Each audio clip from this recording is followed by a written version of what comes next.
कि मुझसे गलती हो गई। और सबसे बड़ी बात याद रखना जीवन में कि आप अगर कुछ गलती करे हो, अगर आपने अपनी जिंदगी में कोई गलती करी है और उसका अगर आपके हृदय में पश्चाताप हो रहा है, आपके जीवन में अगर आप पश्चाताप कर रहे हो कि मुझसे ये गलती हुई है, तो समझ लो कि भगवान भी माफ कर देता है कि पश्चाताप तो तूने करा, कम से कम अपने हृदय से कुछ तो पश्चाताप करा तूने।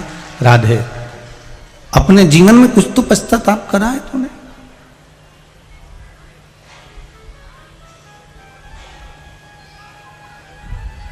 अगर कोई गलती हुई भी है तो उसका पश्चाताप कर लीजिए। ब्रह्मा जी के मन में भाव उत्पन्न हो गया कि मुझसे गलती हुई है। अब गलती तो हो गई है ब्रह्मा जी से, तो उसके लिए करा क्या जाए। तो ब्रह्मा जी सुमेरु पर्वत पर, जो कि 100 योजन विस्तृत में फैला हुआ था, ब्रह्मा जी वहीं पर डेरा डालकर तप करने बैठ गए।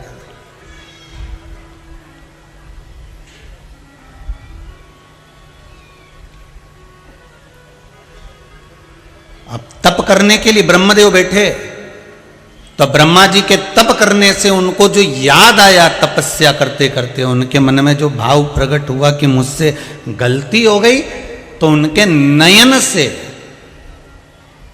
एक अश्रु जो निकला वो प्रायश्चित का था।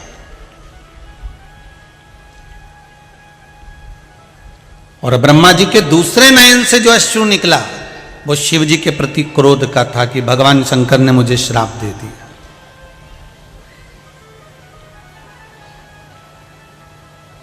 दोनों बात व्यक्ति के हृदय में आ जाती है कभी कभी। एक तरफ उसके मन में आता है कि उन्होंने मेरे को ऐसा, मैं दुखी हूं, ऐसा हूं, और दूसरी तरफ आ जाता है उसने मेरे साथ ऐसा किया तो उसका ऐसा कर दूंगा। जैसे पूतना राजा बलि की लड़की रत्नमाला भगवान का दर्शन कर कर मन में सोचती है इतना सुंदर पुत्र हो, ऐसे सुंदर पुत्र को मैं स्तनपान कराऊंगी। और जब वो राजा बलि बंधन में पड़ गया तब मन में आया, अरे इसको तो मैं विष पिलाऊंगी। दोनों मनोकामना भगवान ने पूरी करी। पूतना बनकर जन्मी वो रत्नमाला और स्तनपान भी करा रही है और विष भी पिला रही है। भगवान ने दोनों कामना पूर्ण कर दी उसकी। ब्रह्मा जी के भी नेत्रों से 2 अश्रु निकले। एक अश्रु प्रायश्चित का था और एक अश्रु ब्रह्मा जी के नेत्र से जो सुमेरु पर्वत पर निकल रहा था वो अश्रु था। भगवान शंकर ने मुझे श्राप दे दिया, ये उस बात का अश्रु था। थोड़ा सा क्रोध जागृत हो गया।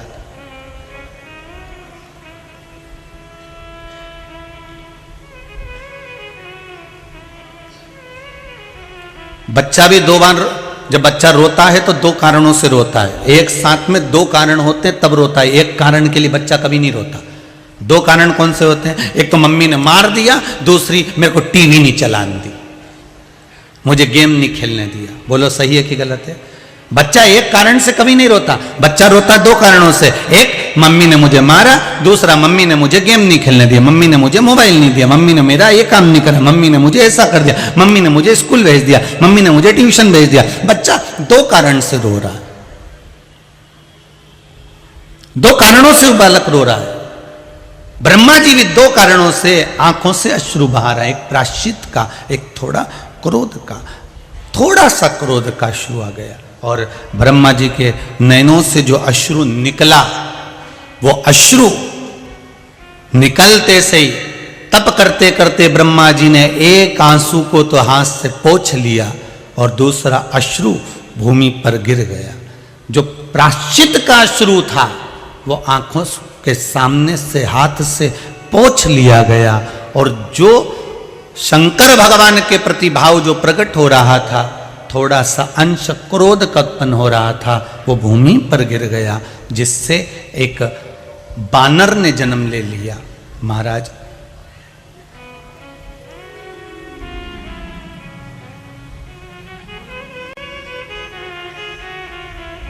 एक बानर ने जन्म ले लिया।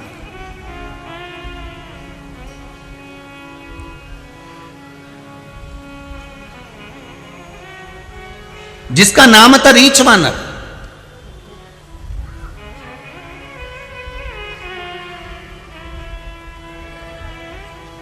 उसकी स्वरूप वानर जैसा था, पर थोड़ा सा उसमें भाव राक्षसों जैसा था।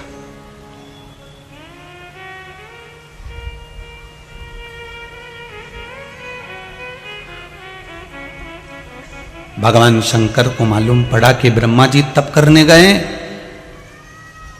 और ब्रह्मदेव तप में लीन हो गए हैं। ब्रह्मा जी तप धारण कर रहे हैं, ब्रह्मा जी तप कर रहे हैं। तो भगवान शंकर के मन में आया कि ब्रह्मा जी से जरा एक बार मिलकर आऊं, जरा हम मृत्यु लोक में आए हैं, सुमेरु पर्वत पर तप कर रहे हैं। इस सुमेरु पर्वत पर जहां वो तप कर रहे हैं, शंकर भगवान ने सोचा इस सुमेरु पर्वत पर तो मैं भी निवास करता हूं, चलो ब्रह्मा जी को जरा देख कर आता हूं। और भगवान जैसे ही सुमेरु पर्वत पर गए तो ब्रह्मा जी तो उठकर तप की मुद्रा से निकलकर जा चुके थे, ब्रह्मा जी तो पहुंच चुके थे अपने धाम में। पर जैसे ही शंकर भगवान पहुंचे, शिव जी को ब्रह्मा जी की याद आ गई। और ब्रह्मा जी की जब याद आई कि मैंने ब्रह्मदेव को श्राप दिया, पर उनको संभालने के लिए श्राप दिया। माता पिता अपने बच्चे को अगर मारते हैं, बच्चे को भले दोष नजर आता है कि मेरी मम्मी ने मार दिया, मेरे पिता ने मार दिया, पर बच्चे को मारने का कारण केवल इतना सा था कि बच्चा आने वाले समय में थोड़ा सा संवर जाए, थोड़ा सा सुधर जाए। सुनार अगर लोहे को पीट रहा है तो उस सुनार अगर सोने को पीट रहा है तो कुछ आभूषण बनाने के लिए पीट रहा होगा। माता पिता और गुरु अपने शिष्य को अगर पीटता है तो कुछ बनाने के लिए ही पीटता होगा कि इसको मुझे सुंदर बनाना है, मुझको इसको आभूषण बनाना है, मुझको इसको श्रेष्ठतम बनाना है। वो पीट इसलिए रहा।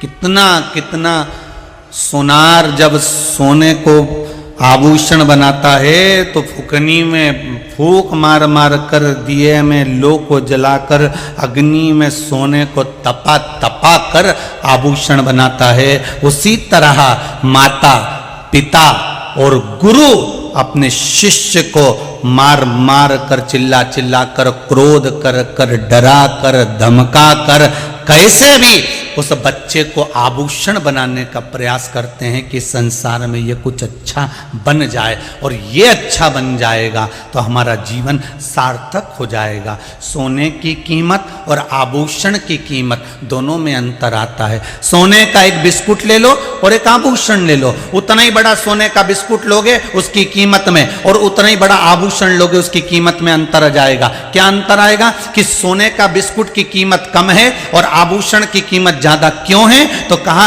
आभूषण की कीमत इसलिए है क्योंकि जिसने बनाया उसकी बनवाई उसमें जोड़ी गई है, जिसने मेहनत करी उसकी कारीगरी उसमें जोड़ी गई है। सोना वही था पर उसकी कारीगरी जिसने करी थी उसकी कीमत उसमें लगा दी गई है, उस आभूषण की कीमत बढ़ गई है। महाराज, एक माता पिता अपने बच्चे को अगर आभूषण बनाने का प्रयास करते हैं, एक माता पिता अपने बच्चे को संवारने का प्रयास करते हैं, तो उनको मालूम है कि इसकी कीमत कैसे बढ़ेगी। सोना तो सबके पास में है, औलाद तो सबके पास में है, बेटा और बेटी सबके पास में है, पर इनकी कीमत माता पिता ही बना सकते हैं, इनकी कीमत एक गुरु ही बना सकता है। और वो बनाना आपको पड़ेगा कि हम हमारे औलाद को कितना कीमती जेवर बना सकते हैं, कितना आभूषण श्रेष्ठ बना सकते हैं,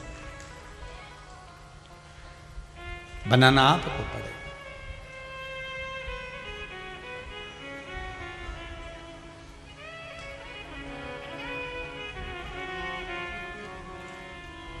और जब तक आप उसको कीमत वाला नहीं बनाओगे तो जीवन की कोई सार्थकता नहीं। फिर निवेदन करूंगा, पढ़ाई आप कराओ, डॉक्टर आप बनाओ, इंजीनियर आप बनाओ, सब आप बनाओ, पर साथ में उसको संस्कारित बनाते हुए चलना, तो आपका भी जीवन संवर जाएगा और आभूषण भी श्रेष्ठ हो जाएगा। संस्कारित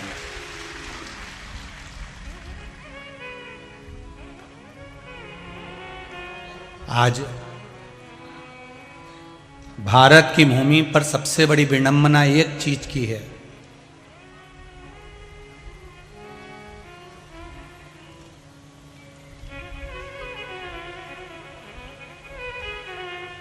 भारत की भूमि पर सबसे बड़ी विडंबना एक चीज की है। पहले माता पिता अपने बच्चे को खुद संभालते थे। आज के जमाने में माता पिता बच्चे को जन्म देने के बाद एक आया रख लेते हैं, एक दासी रख लेते हैं, एक कोई माता को रख लेते हैं, कोई बेटी को रख लेते हैं, इसको संभालो। माता पिता पार्टी में एंजॉय कर रहे हैं, वो लड़की, वो माँ, वो आया उस बच्चे को लेकर घूमती फिरती है, रोटी खिलाती, पानी पिलाती, चाय पिलाती, दूध पिलाती, सुलाती, खिलाती, तैयार करती, वो आया। और माता पिता पार्टियों में एंजॉय कर रहे हैं, माता पिता घूम रहे हैं, माता पिता जा रहे हैं, माता पिता इधर उधर घूम रहे हैं, और वो घर में जिसको बच्चे को संभालने के लिए रखा गया है वो बच्चे को संभाल रही है। अब एक बात अपनी जिंदगी में उतार कर रखना, बच्चे का प्रेम माता पिता से रहेगा क्या? जम के बोलिए जरा, नहीं रहेगा। जब बच्चे का प्रेम बचपन से ही माता पिता से अलग हो जाएगा तो फिर बुढ़ापा आने पर आप अपनी औलाद से आसक्ति क्यों रखते हो कि ये मुझे चाय पिलाएगा? तूने बचपन में उसको कपड़े नहीं पहनाए, तूने बचपन में उसको रोटी नहीं खिलाई, तूने बचपन में उसको श्रृंगार नहीं किया, तो क्या औलाद बुढ़ापे में तुम्हारा कुछ करने वाली है? तो जिन जिन की औलादें दूसरों की गोद में पल रही हैं वो तैयारी कर लेना वृद्धाश्रम की, एक एक अटैची तैयार करके, एक एक अटैची अभी से तैयार कर कर रख लो, क्योंकि बच्चों में प्रेम आप जागृत करोगे तो बच्चे, माना आपको नौकरी से फुर्सत नहीं है, आपको कमाने से फुर्सत नहीं है, पत्नी भी नौकरी पर जा रही है, पति भी नौकरी पर जा रहा है, पर ईमानदारी से बोलो, पूरा जीवन, आधे से ज्यादा समय, आधा ही समय समझ लो कि जिंदगी के 100 साल में से 50 साल तुमने कमाने में निकाले। अब हिसाब लगाइएगा जरा, कितने साल कमाने में निकाले? जम के बोलो जरा। 50 साल तुमने कमाने में निकाले। 50 साल तो कोई नहीं कमाता, 60 साल तक कमाते हैं लोग, गवर्नमेंट भी रिटायर 60 के बाद ही करती है। तुमने कमाने में 60 साल निकाल दिए, कमाने में तुमने 50 साल निकाल दिए। अब जितना पैसा तुमने शरीर को खूब काम में झोंका, खूब काम में झोंका, खूब भट्टी में झोंका, 8-8 बजे से जा जाकर दुकान पर झोंका, खूब काम करा, खूब काम करा, शरीर का घुटना, कमर, पीठ, सिर, आंख, नाक, मुंह सब बेकार कर लिया। अब 50 साल तुमने कमाया, अब वो 50 साल तुमने जो कमाया वो 50 साल इस शरीर में बीमारी में खर्च करो और डॉक्टर को भरो, लगाओ।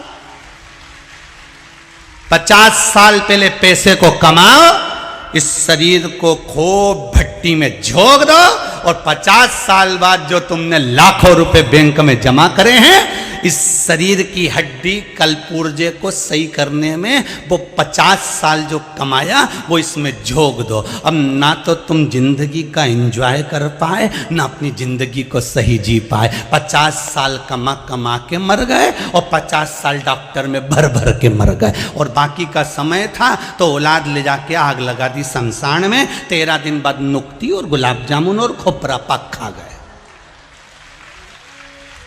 गया जीवन सब।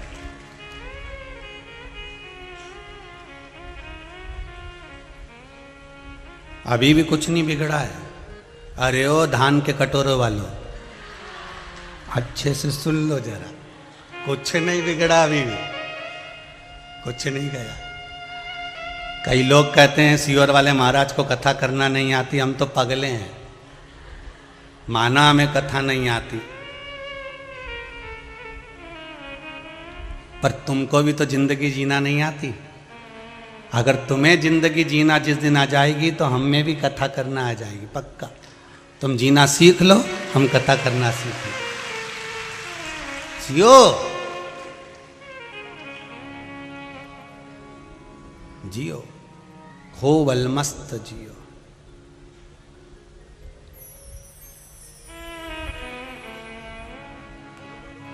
अभी वो टीवी पे देखा था बीच में और अखबार में आया था, ना जाने कहाँ का था, यूपी वूपी का था कहीं का, खूब पैसा मिला उसके यहाँ।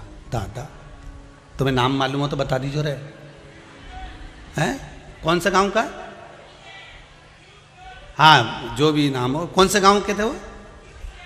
कानपुर गए, कितना मिला और उसका अंदाजा लगाया गया तो मालूम पड़े फिएट गाड़ी थी, बस उसी में घूमता था और मोटरसाइकिल पुरानी थी उस पर घूमता था।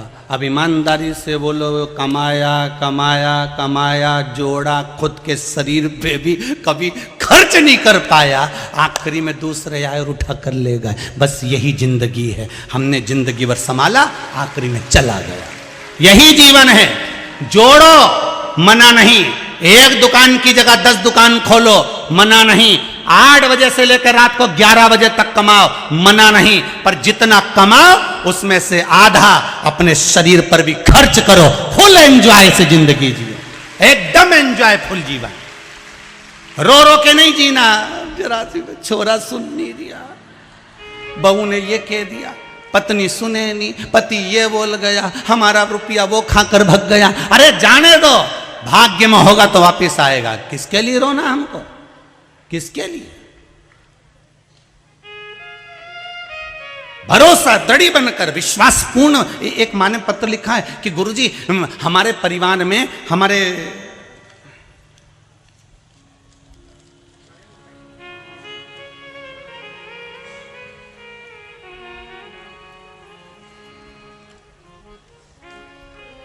पत्र में लिखा है,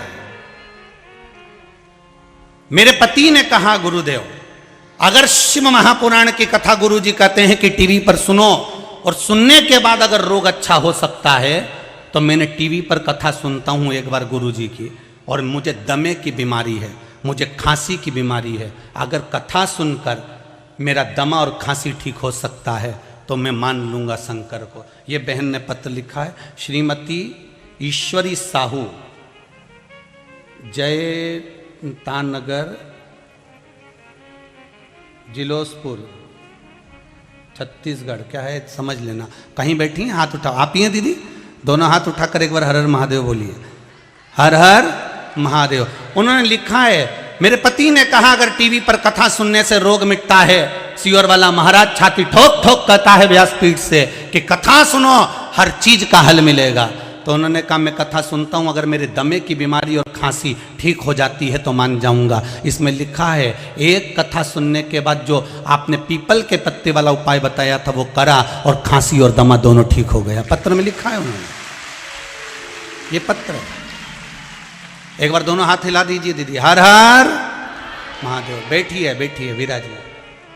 शिव की अगर भक्ति है, आप विश्वास रखकर, हम तो आप लोगों से भी कर रहे हैं, ये दशहरा मैदान में अगर आप शिव महापुराण की कथा सुन रहे हो, ये भिलाई के इस पावन क्षेत्र में दशहरा मैदान में कथा सुन रहे हो, और जिस कामना को लेकर आप कथा में बैठे हो, 7 दिन की कथा है, जिस कामना को लेकर बैठे हो, जब जब कथा में श्री शिवाय नमस्तुभ्यम मंत्र आए और आपकी कामना आप शिव जी को बताएं, बस जिस कामना से बैठे हो शंकर का अनुमोदन कर कर बैठना। मेरे भोलेनाथ सती मैया के साथ कुंभज ऋषि की यहाँ कथा सुनने गए थे, और कुंभज बाबा के यहाँ भगवान शंकर के मन में आ गया था कि मुझे राम का दर्शन करना है, तो वापिस जाते समय राम का दर्शन मिला। सती मैया के मन में आ गया था कि मेरे शादी के बाद मेरे पति मुझे कथा सुनाने लाए, इससे तो ये शरीर जलकर भस्म हो जाए तो अच्छा। और वो सती मैया का शरीर उन्हीं के पिता के यहाँ जलकर भस्म हुआ था। कथा में जब जब बैठो तो कामना लेकर अगर बैठे हो, भगवान से मिलन की कामना है, भक्ति की कामना है, श्रद्धा की कामना है, कोई मन में भाव आया है तो बाबा उसको स्वयं पूर्ण करता है, कोई दूसरा नहीं, शिव पूर्ण करता है। जिसके घर में आए हो व्यवस्था वो करेगा,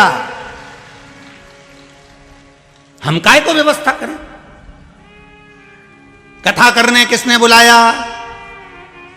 कामाख्या सेवा समिति भिलाई दुर्ग ने। इन्होंने दोनों चीज लिखी है, भिलाई और दुर्ग। इनकी दोनों चीज लिखने से हम समझ गए, क्योंकि कथा हो रही है भिलाई में, हमें रुकाया है दुर्ग में।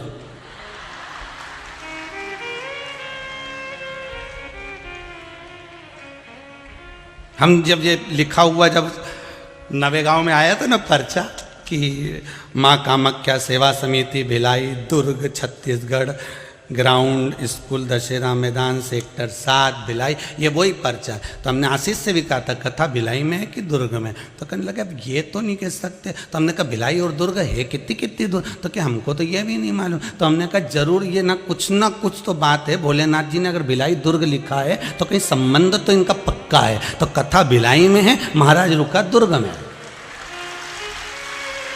शिवजी अगर लिखाया है तो कहीं ना कोई बात तो जरूर है। अच्छा, महिला मंडल ने भिलाई में रुकाने की व्यवस्था भी सोची कि हम भिलाई में रुका दें, पर इनको नहीं मिली क्योंकि पर्चे में इनने भिलाई और दुर्ग लिखा था।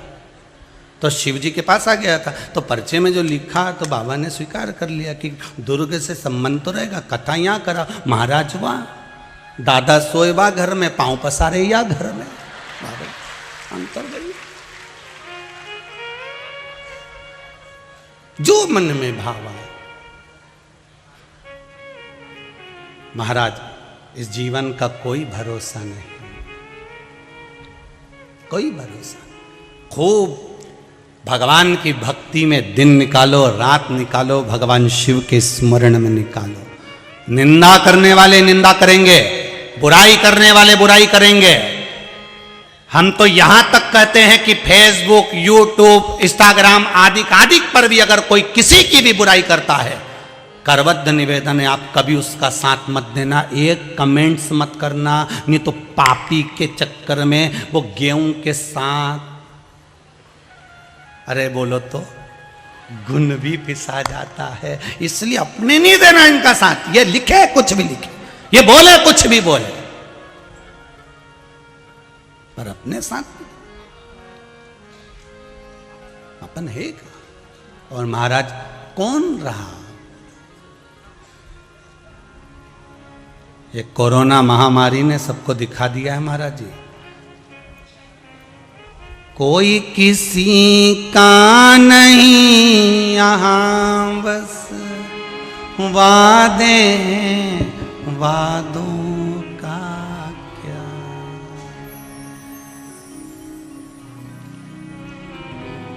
कसमें वादे प्यार वफा वादे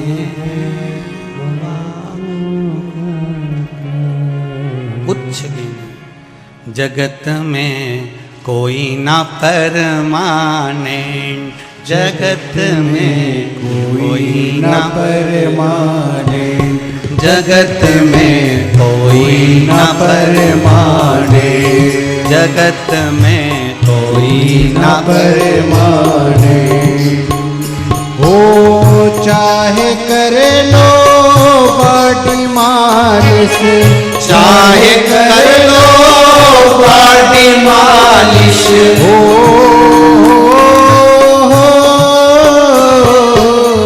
चाहे कर लो बाटी मालिश, चाहे कर लो बाटी मालिश, चाहे छिड़को सेंट, जगत में कोई ना परमानेंट, जगत में कोई ना परमानेंट।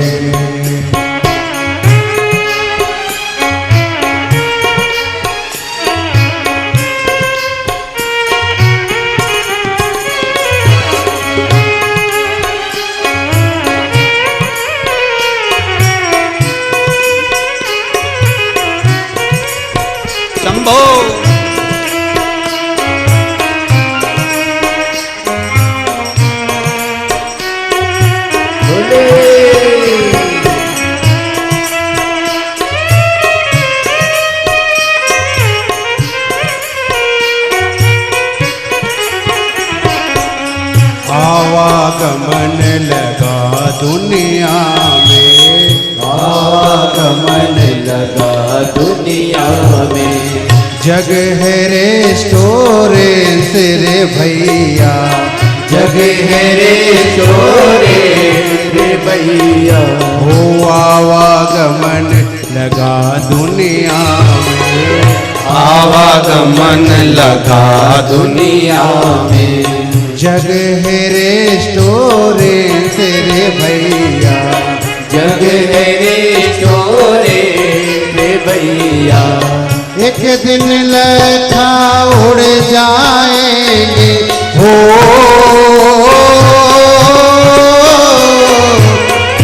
एक दिन लखा उड़ जाएंगे, एक दिन लखा उड़ जाएंगे।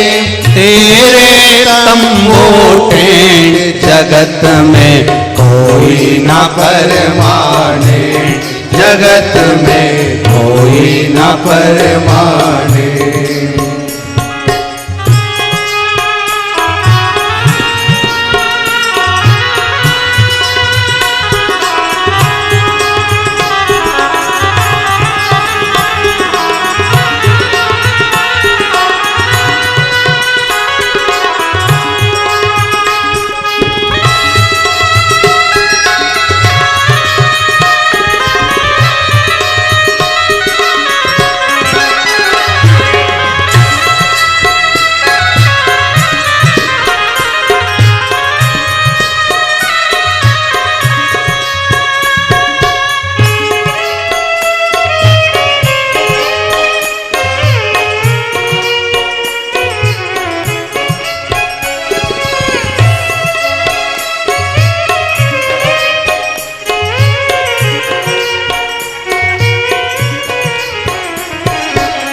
कलकत्ता मुंबई चेन्नैया, कलकत्ता मुंबई चेन्नैया। घूमो दिल्ली के भैया, घूमो दिल्ली के भैया। ओ कलकत्ता मुंबई चेन्नैया, कलकत्ता मुंबई चेन्नैया। घूमो दिल्ली के तेरे भैया, घूमो दिल्ली के तेरे भैया। ओ हर हर बम बम जपते जाओ, हर हर बम बम जपते जाओ। शिव का नाम रटते रहो तुम, शिव का नाम रटते रहो तुम।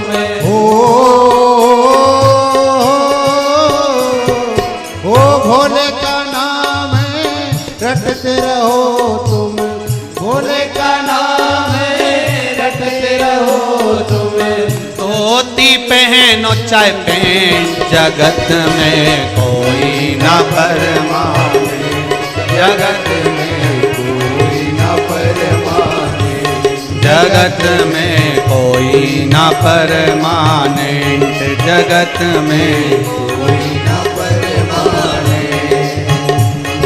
ओ चाहे करा लो बॉडी मालिश, चाहे करा लो बॉडी मालिश, चाहे करा लो बॉडी मालिश, चाहे करा लो बॉडी मालिश।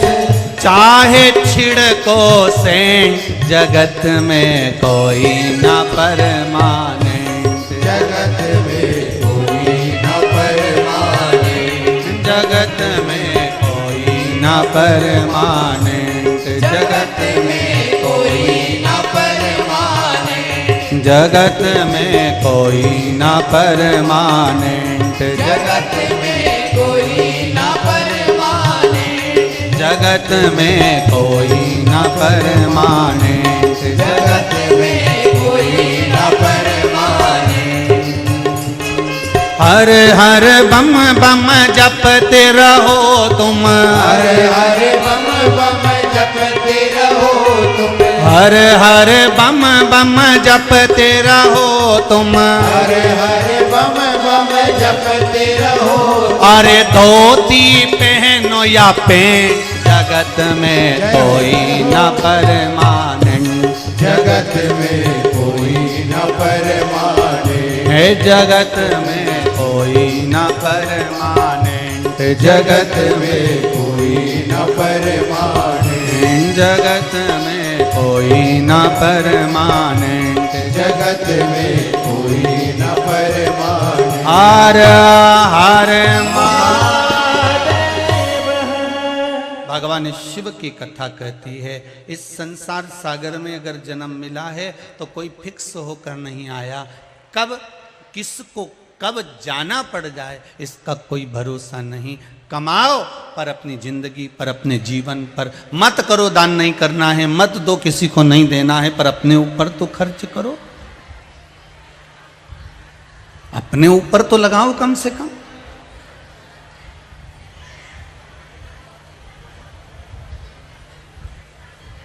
तुम्हारी मर्जी पड़े जैसे रहो, पर भगवान शिव का गुणगान करते रहो। श्री शिवाय नमस्तुभ्यं, श्री शिवाय नमस्तुभ्यं, श्री शिवाय नमस्तुभ्यं, श्री शिवाय नमस्तुभ्यं, श्री शिवाय नमस्तुभ्यं। तुम्हारी मर्जी पड़े जैसे जीवन जियो, पर शंकर का नाम लेकर, भगवान का भजन कर कर, स्मरण कर कर, कीर्तन कर कर, भगवत नाम को धारण कर कर जीवन जियो। शुरुआत भी तुम्हारी शंकर से होना चाहिए और अंत भी तुम्हारा शंकर से होना चाहिए। महाराज, मकान तुम्हारी पसंद का होगा और मसान शंकर की पसंद का होगा कि किस जगह पर ले जाकर आग लगवाएगा, ये उसको मालूम है, हमको नहीं। ब्रह्मा जी के एक अश्रु से एक बानर उत्पन्न हो गया।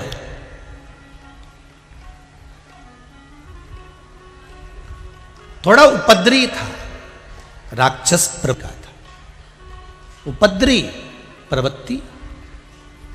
शिव जी मिलने के लिए आए ब्रह्मा जी को। ब्रह्मा जी नहीं थे, पर भगवान शंकर को पछतावा हो रहा है कि मैंने ब्रह्मा को क्यों अपशब्द कह दिया, मैंने ब्रह्मा को क्यों समझाया।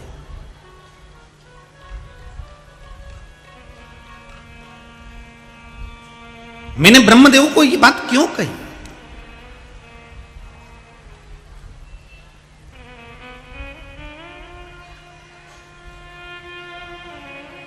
ये पछतावा शिव को हो रहा। जैसे एक नारी, जैसे एक स्त्री रोती है पछतावे में, शिव को वो पछतावा हुआ। अश्रु शंकर भगवान का भूमि पर गिरा। उस सुमेरु पर्वत पर ही एक तालाब बन गया। उस तालाब को जब शंकर जी ने देखा तो सोचा कि यह तालाब तो था नहीं, पर प्रकट हुआ है, इसलिए इस तालाब पर मेरे प्रायश्चित का अश्रु निकला है, मेरे जीवन का बदलाव, मेरे हृदय का बदलाव हुआ है। इसलिए इस तालाब में जो स्नान करेगा, पुरुष अगर इस तालाब में कभी स्नान करता है तो वो नारी बन जाएगा, और बड़ी सुंदर नारी बनी।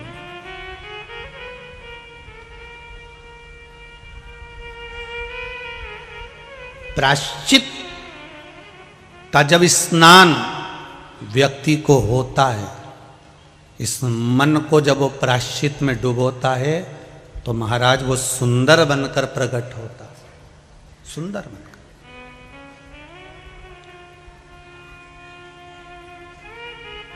प्रायश्चित में सुंदरता है। हम बहुओं से भी कहते हैं, हम माताओं से भी कहते हैं, अगर गलती हो गई ना गलती, जाकर सास के गले लग लो, सास के पांव पकड़ लो, और ये आशा मत रखना कि गलती सास की है तो सास क्षमा मांगेगी या सास सॉरी कहेगी। नहीं नहीं, वो बड़ी है। और पहले भी कथा में कहा, सबसे बड़ा कौन होता है? जो झुक गया। झुकने वाले की बड़प्पन ज्यादा होती है। अगर सास बड़ी है और वो झुक गई तो और बड़ी हो जाएगी। इसलिए उससे भी बड़ा अगर आपको बनना है तो गलती किसी की भी हो, पर आप छोटे होना, एक बार क्षमा मांगने में, गले लगाने में, सॉरी बोलने में, चरण छूने में कुछ नहीं जाता। प्रणाम कर लीजिए। ऐसा हो गई ना गलती,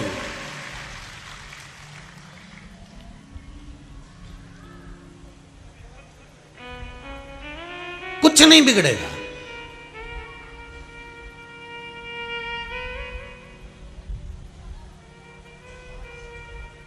रोज पड़ोसन के यहां कचरा फेंकने से अच्छा कभी कभी फूल भी फेंका करो।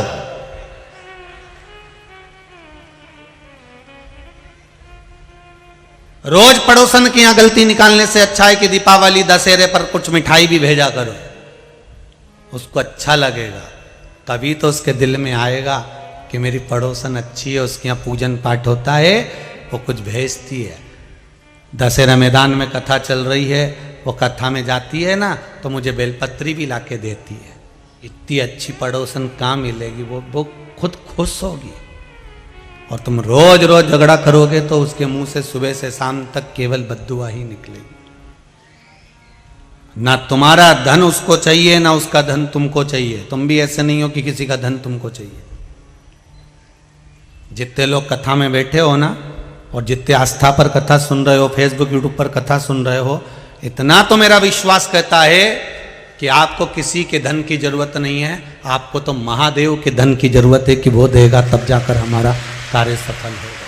हमें किसी का धन नहीं चाहिए और ना हमें किसी की दौलत चाहिए। कोई किसी का धन मिल भी जाएगा तो कितने दिन चलेगा। किसी का पड़ा हुआ मोबाइल मिल गया, हार मिल गया, चेन मिल गई, अंगूठी मिल गई, कितने दिन चलेगी। पर अगर उसने आवाज पकड़ रहा है भाई, अगर उसने कृपा कर दी, उसने दया कर दी, और जो एक बार दे दिया तो उसका सुख ही दूसरा हो। उसने अगर दिया है फिर सोचना नहीं है महाराज।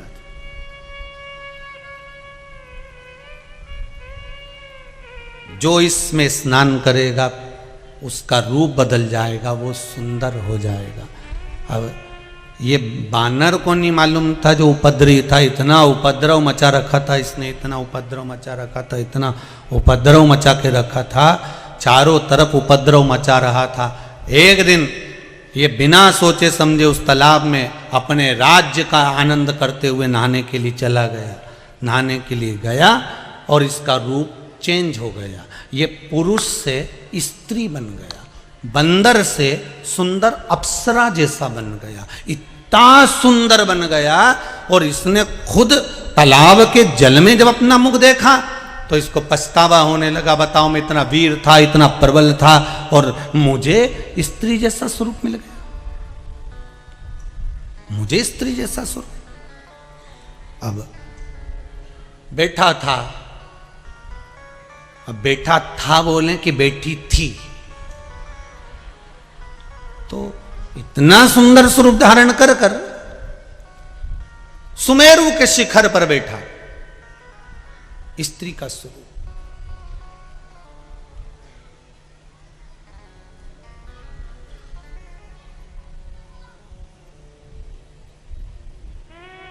रामचरितमानस में दो ऐसे हैं जिनकी माता थी पर गर्भ से नहीं जन्मे थे, एक बाली और एक सुग्रीव। जिनकी माता थी पर ये गर्भ से नहीं जन्मे। माता तो थी इनकी पर ये गर्भ से इनका जन्म नहीं हुआ है। महाराज वो थे बाली और जम के बोलो सुग्रीव, ये दो थे। और ये सजकर श्रृंगारित होकर शिखर पर बैठी हुई थी। महाराज इतने में वहीं से इंद्र और सूर्यदेव का आगमन हुआ। दोनों ने देखा तो इंद्रदेव ने सूर्य देवता से कहा, कितनी सुंदर नारी बैठी है, अप्सराएं भी इसके आगे फीकी है, इसके बाल कितने सुंदर हैं। बस बाल पर दृष्टि पड़ गई तो महाराज एक बेटे ने जन्म ले लिया जिसका नाम था बाली। मात्र बाल पर दृष्टि पड़ी तो बेटे ने जन्म लिया जिसका नाम था बाली। और इतने में सूर्य देवता, सूर्य नारायण भगवान देख रहे थे, सूर्य देवता देख रहे थे। सूर्य देव ने उसकी ग्रीवा को देखा, गले को देखा, इसका गला कितना सुंदर है जिसमें यह हार पहनी हुई। ग्रीवा को देखा तो एक बालक ने जन्म लिया जिसका नाम था सुग्रीव। बाली बाल को देखकर, सुग्रीव ग्रीवा को, दोनों प्रकट।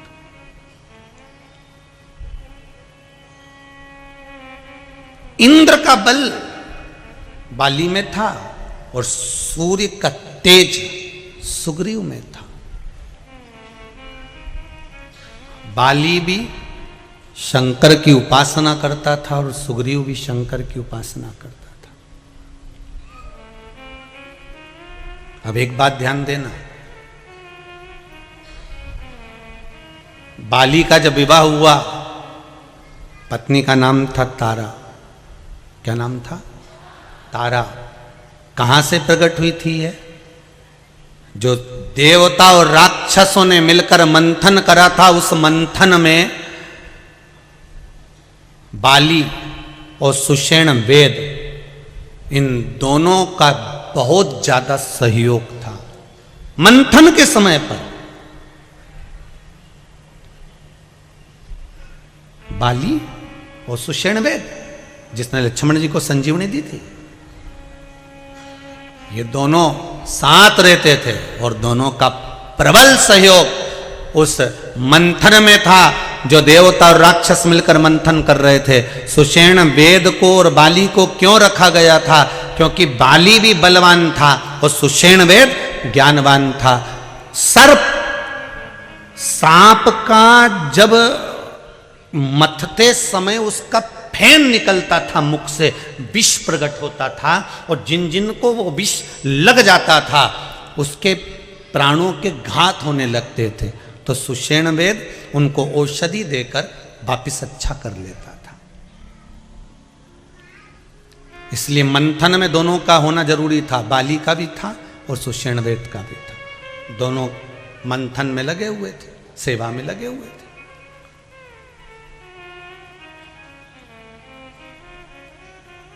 कथा कोई भी कराए, मंथन कोई भी कर रहा हो, पर सेवा मूल है। कथा कोई भी कराए, सेवा मूल है कि आप क्या सेवा में लगे हुए हैं। कोई व्यवस्था संभालने में लगा है, कोई बैठने की व्यवस्था करने में लगा है, कोई फलहार व्यवस्था में लगा हुआ है, कोई स्वल्पाहार व्यवस्था में लगा। तो ये सेवा मूल है अपनी जगह पर।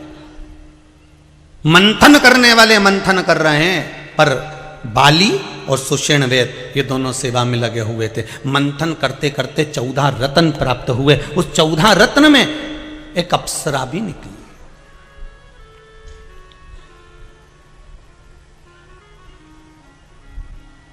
चौदह रत्न में एक अप्सरा भी निकली है। उस अप्सरा में प्रबल अप्सरा थी तारा, बड़ी सुंदर थी। और जैसे ही प्रकट हुई तारा, जैसे ही प्रकट हुई वो अप्सरा, जैसे ही प्रकट हुई तारा, तारा को यहां बाली ने भी देख लिया और सुषेण वेद ने भी देख लिया और दोनों ने कह दिया कि इससे विवाह करना चाहते हैं, इसको हम अपना बनाना चाहते हैं।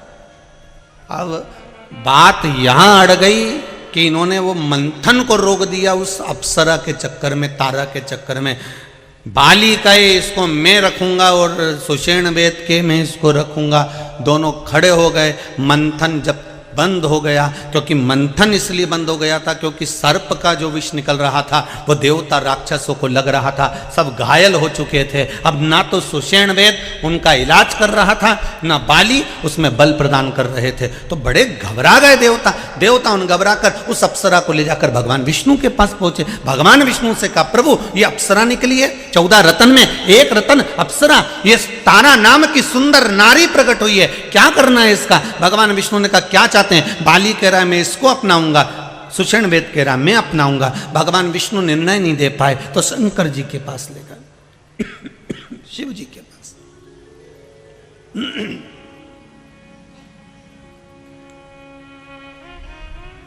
भगवान शिव के पास ले गए।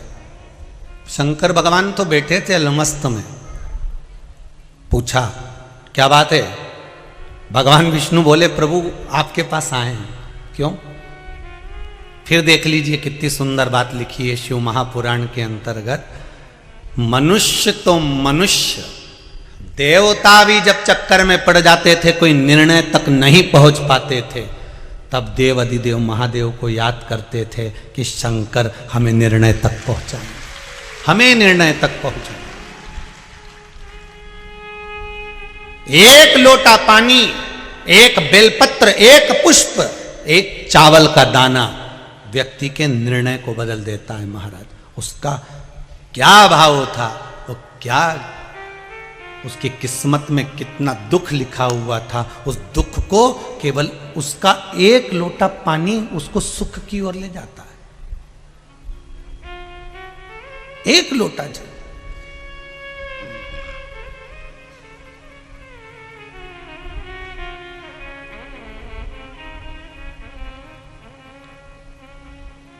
आप में से कितने लोग हैं जो शंकर जी को रोज जल चढ़ाते हैं? हाथ उठाइए। बहुत बढ़िया, रख लो, वापिस रख लो, बहुत बढ़िया। हर हर महादेव, धन्यवाद बहुत बहुत।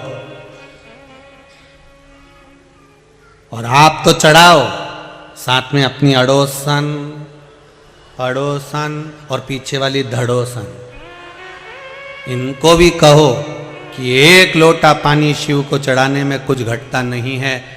3 दोष मिट जाते हैं। पहला वास्तु, दूसरा पितृ, तीसरा कालसर्प दोष। ये 3 दोष शंकर जी पर एक लोटा पानी चढ़ाने से मिट जाते हैं। पानी मंदिर का नहीं, पानी अपने घर का लेकर जाओ। मंदिर का अगर पानी लिया है 1 लोटा तो 1 रुपया दान पेटी में चढ़ाओ, 2 रुपया चढ़ाओ। पर अगर मंदिर का लोटा ले रहे हो, मंदिर का पानी ले रहे हो, मंदिर की बाल्टी ले रहे हो, तो हमें फ्री में पानी नहीं चढ़ाना, हमें 1 रुपया 2 रुपया दान पेटी में डालना है, ब्राह्मण देवता के हाथ में देना है। गुरुजी हमने आपकी बाल्टी ली, गुरुजी हमने ये लोटा लिया, गुरुजी हमने पानी लिया। ये ब्राह्मण देवता, ये आपका बाल्टी का, पानी का, लाइट का जो खर्चा हुआ होगा पानी भरने में, ये उसका। ये आपने जो परिश्रम करा बाल्टी भर कर रखी गुरुदेव, ये उसका। आप ब्राह्मण देवता को 2 रुपया 5 रुपया जो भी है, 1 रुपया 2 रुपया जो दान पेटी में है, अगर मंदिर का पानी प्रयोग में ले रहे हो तो वहां पहले दो, उसके बाद प्रयोग में लो, उसके बाद में। नहीं तो अपने घर से लेकर जाओ 1 लोटा पानी।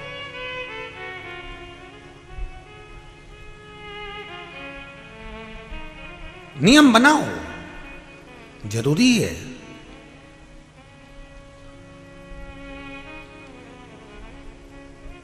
और अगर 1 लोटा पानी भी आप शंकर को नहीं चढ़ा सकते तो फिर निवेदन करूंगा, बहुत अगर दुखी हो, बहुत तकलीफ में हो, बहुत कष्ट में हो, नौकरी नहीं, सर्विस नहीं, काम नहीं, धंधा नहीं, व्यापार नहीं, व्यवसाय नहीं, अगर कुछ भी नहीं दे सकते तुम शंकर भगवान को, तो प्रसन्न होकर किसी भी शिव मंदिर में चले जाओ और शंकर जी के मंदिर में झाड़ू और पोछा करना प्रारंभ कर दे। 3 महीने में भाग्य चमका देगा। 3 महीने लगेंगे भाग्य चमकाने में। तू उसका फर्श चमका, उसकी सेवा में लग जा, उसके मंदिर की सफाई में लग जा, वो भी तेरे जीवन में से दुख दरिद्र बाहर कर देगा। कर सेवा तू।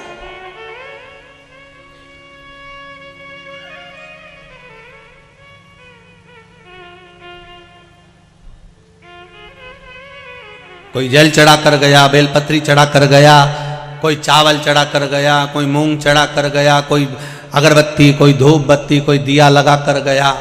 तू जा और आज मन में विचार कर कर जाना, मुझको 2 हफ्ते 3 हफ्ते बाबा की सेवा करना है। मैं जल भले ना चढ़ाऊं पर मंदिर में झाड़ू और पोछा लगा दूंगा, मंदिर की सफाई मैं कर दूंगा और प्रसन्नता आपके जीवन में अपने आप बाबा देते जाएगा। आप उसकी सेवा में तो लगो। कई लोग कहते हैं गुरुजी क्या हम झाड़ू पोछा करेंगे अच्छा लगेगा? अरे भाई, अपने घर की तिजोरी की सफाई कोई नौकर करता है क्या? अपने घर में तिजोरी है, उसकी सफाई दीपावली पे किस किस के घर में तिजोरी और अलमारी की सफाई नौकर करेगा? काम वाली करेगी? नहीं, तिजोरी और अलमारी की सफाई घर का मालिक करता है। उसी तरह शंकर के दरवाजे की सफाई घर का मालिक करता है। महाराज आप करिए, वो देने में कमी ना रखेगा। उसके दरवाजे पर तो 33 कोटि देवता आकर धोख लगाते हैं महाराज। उसके दरवाजे पर बैठे रहते हैं, उसके द्वार पर बैठे रहते हैं।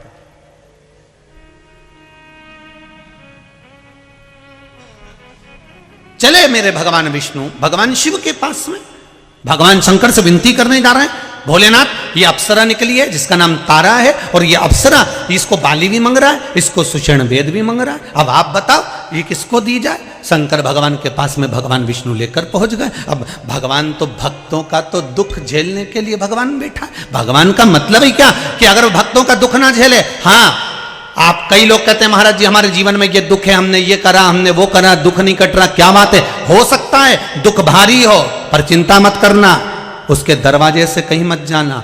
दुनिया के लोग कहेंगे कि अब एक काम कर शंकर जी, अगर तेरा दुख नहीं काटा तो तू हमारे इसमें आ जा, तू ऐसा कर ले, तू वैसा कर ले। भटकना मती, एक ही दरवाजे पर बैठे रहना।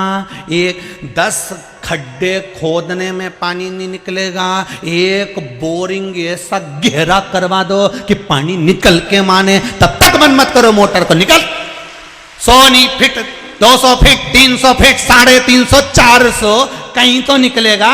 एक ही जगह खोदो ना। अब 150 फीट यहां खोद दिया, 250 फीट वहां खोद दिया, कितना हो गया? जम के बोलो 350। अब 350 तो 2 जगह खोदा, उसमें कुछ नहीं निकला। इससे तो 350 एक ही जगह खोद देता, पानी निकल कर सामने आता। एक बार एक को पकड़कर भक्ति में डूब जाओ, भक्त के दुख हरने का काम मेरा देवादिदेव महादेव करता है। वो दुख हर लेगा, हरेगा दुख शंभु में।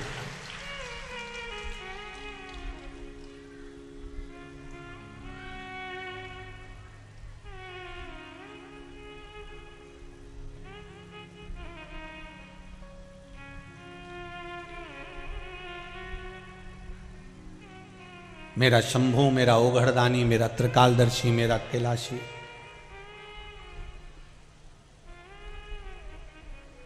वो क्यों ना हारेगा?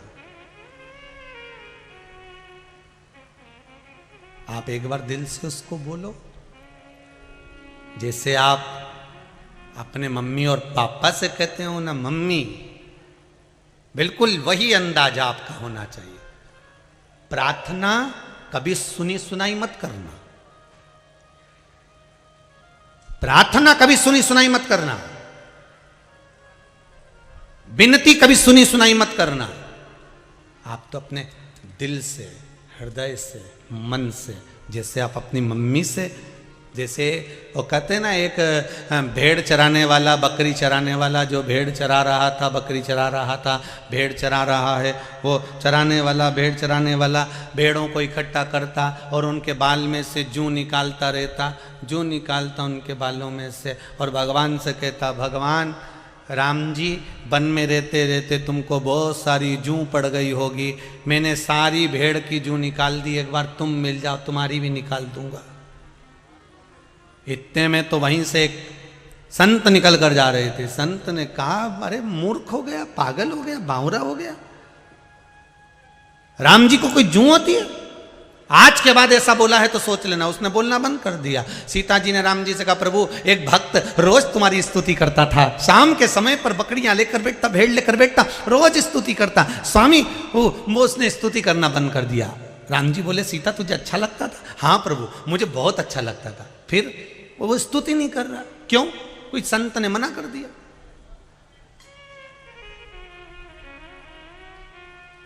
कोई संत ने मना कर दिया। अच्छा हाँ, राम जी ने हनुमान जी को बुलाया, हनुमान इधर आओ, जरा पृथ्वी पे जाओ, पता करके आओ कि कौन से संत ने मना करा है वो स्तुति करने का। हनुमान जी गए तो एक संत को जाकर कहा, क्यों तुमने स्तुति करने का बंद करा? तो क्या कोई वो स्तुति थोड़ी ना करता था, वो तो कहता था, राम जी जैसे मेरे बकरी के, मेरे भेड़ के जूं पड़ गई, मैंने निकाल दिया, ऐसे तुम्हारी निकाल दूंगा, तुम मिल जाओ। मैंने ये कहने से मना करा। हनुमान जी ने कहा, उसको बोल कराओ, जैसे बोलता था वैसा कि वैसा ही बोले। तो संत ने कहा, वो संस्कृत नहीं बोले, वो हिंदी नहीं बोले, वो आड़ा टेढ़ा बोले तो भी बोलने दे, बोलने दो, तुम तो बोल के आओ। उसी से मेरी सीता प्रसन्न है, मेरी जानकी प्रसन्न है। हनुमान जी ने कहा, संत ने जाकर कहा, तुम एक काम करो, तुम जैसे स्तुति करते थे वैसे ही करो, राम जी की जूं निकालो, मना नहीं। बस उसने जो बोलना प्रारंभ करा, सीता फिर प्रसन्न हो गई। भगवान तुम्हारी वो स्तुति नहीं सुनता जो दुनिया गाए, भगवान वो स्तुति सुनता है जो तू दिल से गाए, तो अपने हृदय से बोले, मन से बोले, वो स्तुति परमात्मा सुनता। अब कहो ना भगवान को, जैसे एक बच्चा अपनी माता से कहता है, एक बच्चा अपने पिता से कहता है, एक बच्चा अपने माँ बाप से जैसे कहता है, वैसा आप भगवान से कहकर देखिए। एक बार बैठे बैठे भगवान से कह दो, प्रभु हे मेरे नाथ, हे मेरे स्वामी, हे भोलेनाथ। भगवान जैसे बच्चा कहे मम्मी, ओ मम्मी, मम्मी के क्या है, मम्मी सुनो तो। सबके पास में मोबाइल है, मेरे पास नहीं। माँ बोलेगी चुपचाप बैठे रहे, पढ़ाई का समय कि मोबाइल का समय। मम्मी तुम दिला दो ना एक मोबाइल, पापा से कह दो ना। बच्चा जैसे प्रेम से अपनी माँ से कहता है। अब माँ के कानों में बात पहुंच गई कि इसको मोबाइल चाहिए। अब माँ उस मोबाइल को पिता के दिमाग में कैसे फिट करती है, ये माँ ही जान सकती है। सुनो, आजकल मालूम है बच्चों की चोरी बहुत हो रही है, तो अपन एक काम करें, टिक्कू को एक मोबाइल दिला दें। क्यों? उसके पास मोबाइल रहेगा, नंबर रहेगा, तो कोई अगर उसको पकड़ेगा तो फोन तो कर देगा। पिताजी ने कहा बिल्कुल सही बोल रही है, बिल्कुल सही। पिताजी दूसरे दिन जन्मदिन पे तो टिक्कू को मोबाइल दे दिया।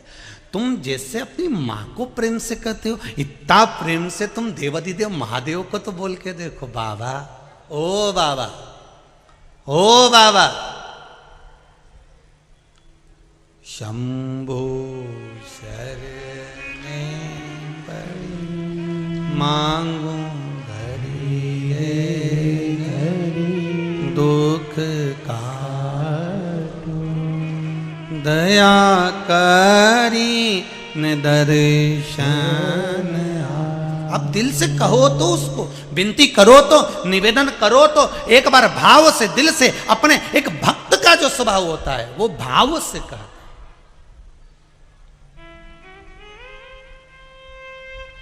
दिल से कहो।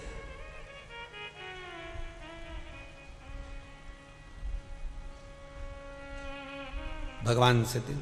देख लिया संसार हमने, देख लिया सब मतलब के यार हमने देख लिया। झूठे नाते झूठे रिश्ते, झूठा है संसार हमने देख लिया। भोलेनाथ ये संपूर्ण संसार, संपूर्ण जगत, संपूर्ण विश्व सब झूठ का दुकान, सब झूठ। अब तेरे सिवाय कोई हमारा नहीं, हमारा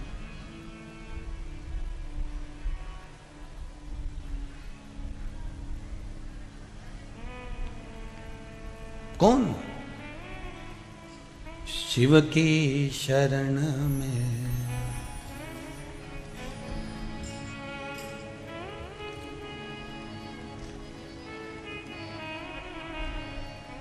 ये संपूर्ण जगत मिथ्या, झूठ। भगवान शिव की भक्ति का स्मरण जो जीव करता है, शंकर उसके मन के मुराद को पूर्ण करता है। श्री शिवाय नमस्ते। वो देने वाला बैठा कि नहीं सोचना। देवता भगवान विष्णु उस अप्सरा को लेकर पहुंच गए शिव जी के पास, हाथ जोड़ के। जितने देवता गए थे साथ में, क्योंकि मंथन रोक दिया गया था कि इनका विवाद सुलझे तब मंथन हो।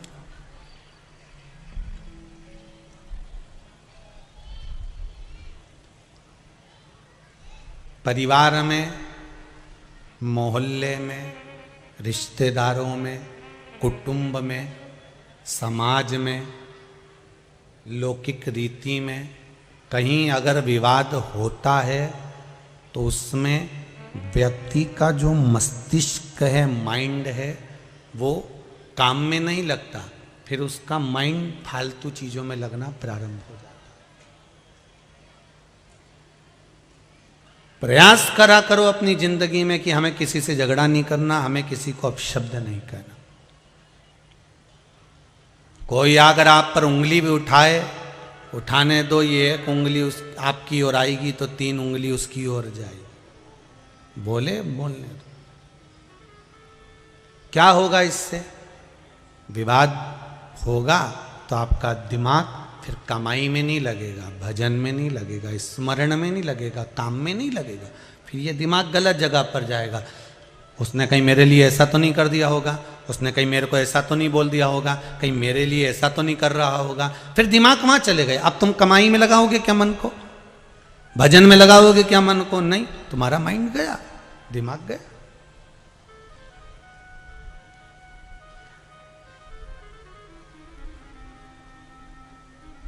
देवताओं ने ले जाकर शिव जी के सामने छोड़ा। अब आप निर्णय दो। शंकर भगवान ने पूछा क्या निर्णय? कि निर्णय ये, परिसर खोलिए रिटर्न का, निर्णय दीजिए आप, क्या निर्णय देना है? निर्णय ये दो कि ये इस तारा को, इस अप्सरा को लेना है 2 को, एक है सुषेण वेद और दूसरा है ये बाली। अब इनने कह दिया जब तक ये हमको नहीं मिलेगी, और दोनों को ही चाहिए। अब स्त्री एक, नारी एक, और ये दोनों को चाहिए।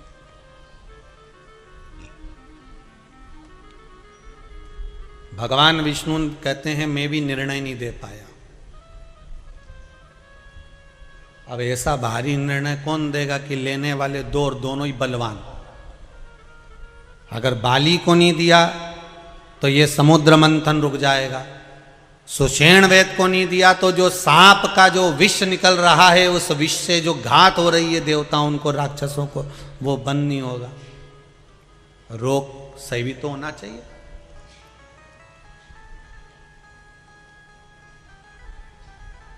ये तो मेडिकल बॉक्स लेकर चलता है और वो बल लेकर चलता है। अब दोनों ही जरूरी है। अगर दोनों परीक्षा में पास नहीं हुआ तो फिर इसकी तो नौकरी लगना मुश्किल। आर्मी की जो नौकरी होती है, बॉर्डर पर जो लगे रहते हैं, उनकी मूल परीक्षा में मेडिकल में भी पास होना है, और दौड़ में भी, जंप में भी, कूद में भी, इसमें भी पास होना है। और जब इसमें हो गए तब लिखित में फिर होता है। पर ये 2 चीजें तो खास हैं, और अगर यही 2 चीज नहीं हुई तो फिर ये नौकरी गई। अब ये नौकरी मतलब तारा चाहिए, दोनों को चाहिए, ये अप्सरा दोनों को चाहिए, और ये भी मांग रहा है और ये भी मांग रहा है। तो निर्णय 33 कोटि देवता निर्णय नहीं ले पाए, तब शंकर जी के पास गए। जब आपका भी दिल दिमाग काम करना बंद कर दे, आपको लगे मैं सब दूर से हताश हो गया हूं, अब कुछ मेरा माइंड काम ही नहीं कर रहा, तब शंकर जी के भरोसे छोड़ दो कि अब जो शिव करेगा वो होगा। मन को उसे अब वो करेगा जो। फिर क्या करना है? घर में जाके बैठ जाना है? तो फिर क्या करना है? फिर छोटे से छोटा काम भी कर कर देखना, किसी के यहाँ मजदूरी भी कर कर देखना, वो कर देगा। एक पत्र में अभी पढ़ा, उसमें लिखा है, देखिए।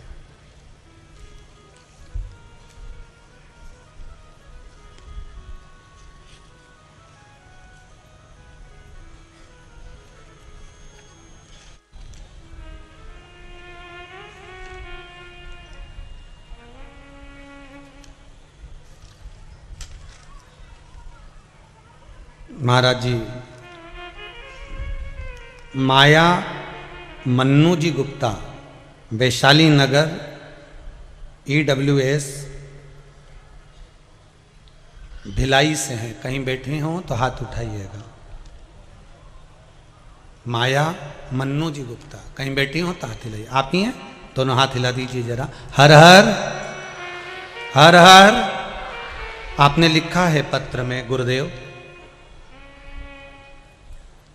कथा मैं नित्य सुनती हूं टीवी पर, और कथा सुनकर मैंने बाबा देवाधिदेव महादेव का पशुपति व्रत करा। कभी जिंदगी में नहीं सोचा था कि ऐसा भी चमत्कार होता है क्या कि पशुपति व्रत करो या भगवान का कोई उपास करो और निर्णय इतनी जल्दी मिल जाता है। आप कथा में कहते हो कि 5 पशुपति व्रत जो मनोकामना रखकर दिल से करता है भगवान उसकी कामना पूर्ण करता है। मैंने केवल टीवी पर यह बात सुनी थी और विश्वास रखकर पशुपति व्रत को धारण किया। गुरुदेव, मैंने 5 व्रत करना प्रारंभ करा और थोड़ा ही 2 व्रत 3 व्रत हुए थे और इतने में मेरे बच्चों का रिजल्ट आ गया और मेरे दोनों बेटों को अच्छी जॉब मिल गई। यूएस में मेरे बेटों को जॉब मिल गई। हर हर महादेव बोलो एक बार, हर हर। बैठिए माता जी, बैठिए। बहुत बहुत बधाई आपको। बहुत सुंदर बात लिखी गुरुजी। आपकी कथा से एक सीख मिलती है कि कहीं मत भटको, शिव की शरण में रहो।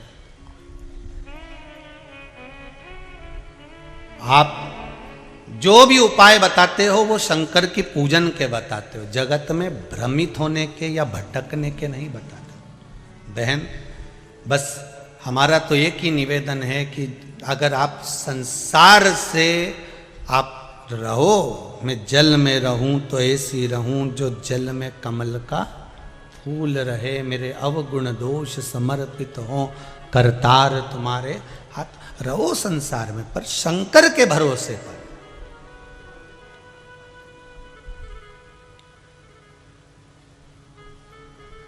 मेरे शिव के भरोसे।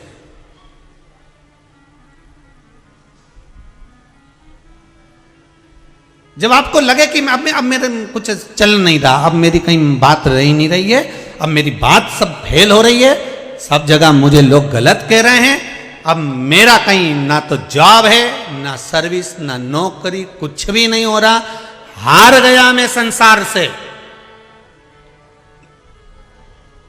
तब उस देवाधिदेव महादेव के पास जाना। इतने सालों की कथा में कभी हमने आपसे ये नहीं कहा कि आप किसी के दरवाजे जाना, बोलो कभी बोला? या हमने ये कहा हो कि आप ऐसा करना या किसी के पास पहुंच जाना या उससे मांग लेना? आपसे एक ही बात कही है कि शंकर के दरवाजे जाओ, शिव के द्वार जाओ।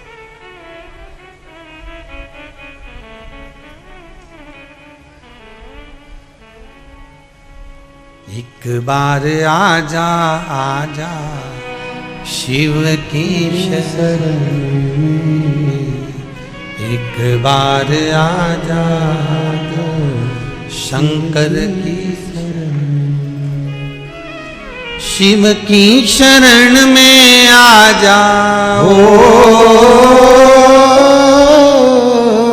शिव की शरण में आजा, बाबा की शरण में एक बार आजा, भोले की शरण में एक बार आजा, भोले की शरण में। उसके पास पहुंचकर दिल से कह दो, मेरे शंकर के पास पहुंचकर एक बार दिल से कह दो, बाबा जगत से हार गया मैं, बहुत कष्ट है जीवन में, पर दुख बहुत है, पर सुख एक है कि मैंने शिव कथा में सुना है कि तू मेरे साथ है। बस ये दिल से कह दो उसको, मैंने शिव कथा में सुना है कि तू मेरे साथ है दुख दुनिया भर का, क्या ना करेगा। एक पत्र में लिखा है किसी बहन ने, मैं अपने पति के साथ उज्जैन महाकाल का दर्शन करने गई थी।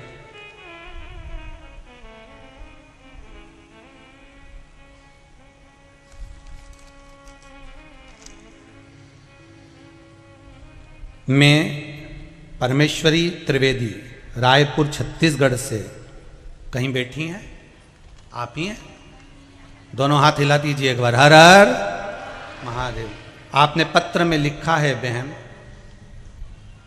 गुरुजी शिव महापुराण का असर क्या होता है और शंकर की भक्ति क्या होती है, इस पत्र में लिखती हूं मैं। गुरुदेव, मैं अपने पति के साथ देवाधिदेव महादेव का दर्शन करने उज्जैनी महाकाल गई और महाकाल बाबा के दर्शन करे मैंने, बड़े भाव से दर्शन करे गुरुजी, बहुत आनंद आया क्योंकि शिव पुराण सुनने के बाद पहली बार ज्योतिर्लिंग का दर्शन करने गई थी और बाबा देवाधिदेव महादेव का दर्शन कर कर मैं वापिस लौट रही थी।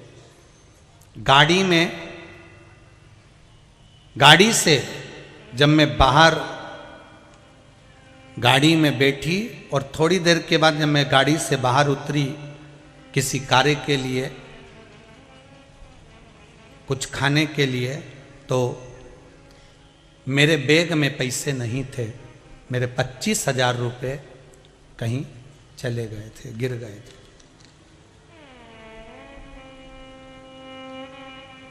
वैसे भी कोई तीर्थ करने जाता है तो थोड़ा तो पैसा ज्यादा लेकर जाता ही है। 25,000 रुपये मेरे उज्जैनी महाकाल की उस धरा पर गिर गए गुरुदेव। मेरे पति मुझसे कहते हैं, तूने शिव महापुराण की कथा में सुना है ना कि बाबा पर विश्वास रख, वो थोड़ा लेता है और बहुत ज्यादा देता है। तूने सुना है ना? एक बार तू ही कह रही थी मुझसे, इस पत्र में लिखा है कि तू मुझसे कह रही थी कि बाबा पर भरोसा रख और तेरे 25,000 गिरे हैं जिसने बाबा पर भरोसा करा। और तुझे अगर विश्वास है शिव पुराण पर तो 25 नहीं 50,000 बाबा देगा। और गुरुजी, हम चाय पीकर होटल से आगे बढ़े थे, एक लेडीज दौड़ कर आकर कहती है, ये 50,000 रुपये तुम्हारे हैं, ये लो।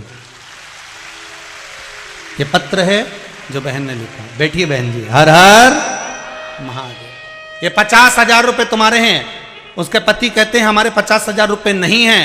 बहन ने भी कहा हमारे 50,000 रुपये नहीं है। नहीं, उसने कहा मुझे दान करना है। तो इन्होंने बोला कि मंदिर में दे दो, देवालय में दे दो, महाकाल बाबा के वहाँ पर मंदिर में जमा कर दो। तो उसने कहा नहीं, मैं तो मंदिर से तो आई हूँ और वहीं से किसी ने कहा है कि उसके 50,000 रुपये हैं, देकर आइए। और ये 50,000 रुपये। अब दुनिया के लोगों को क्या प्रमाण दें? अभी आँख के अंधे को कौन बताए कि सूरज यही है? कौन कहे?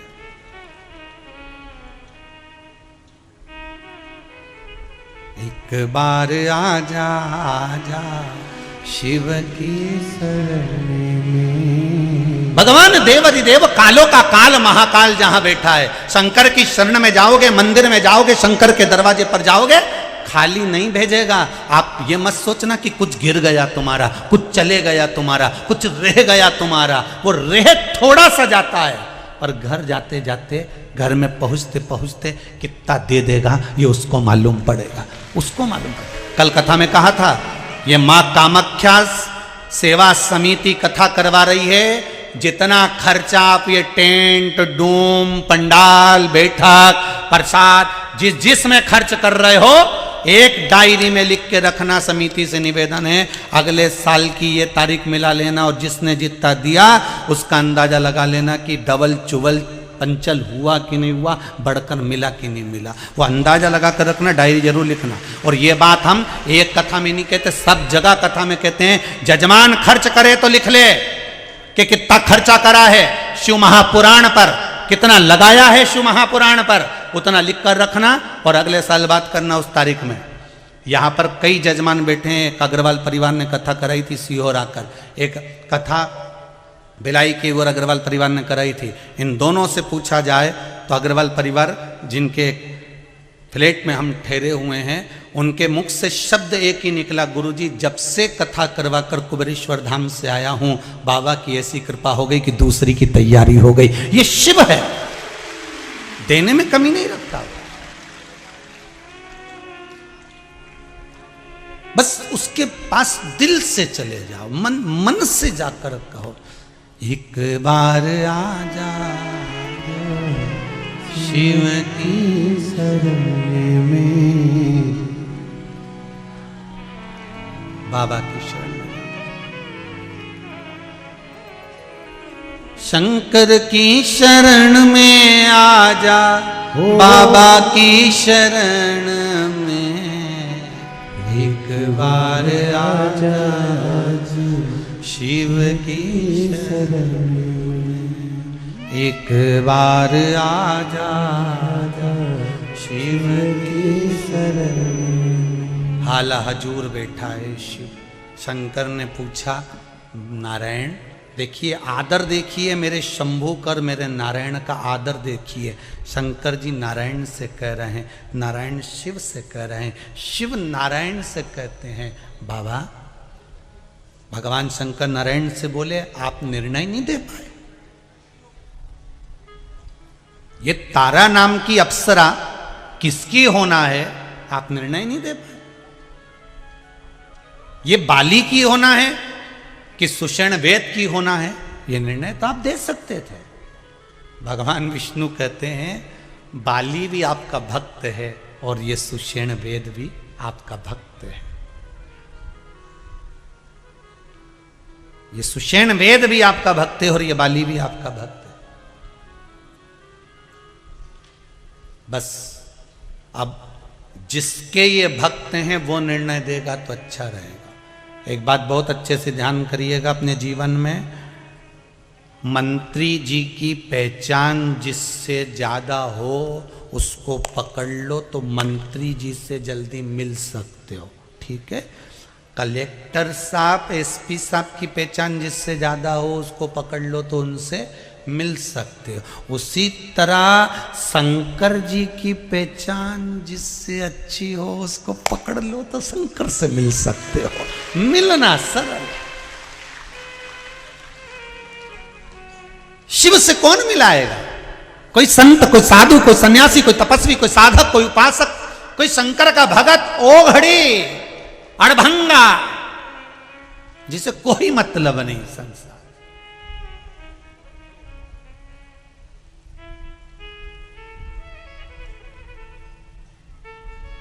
शिव से कौन मिलाएगा? शंकर से कौन मिला सकता है?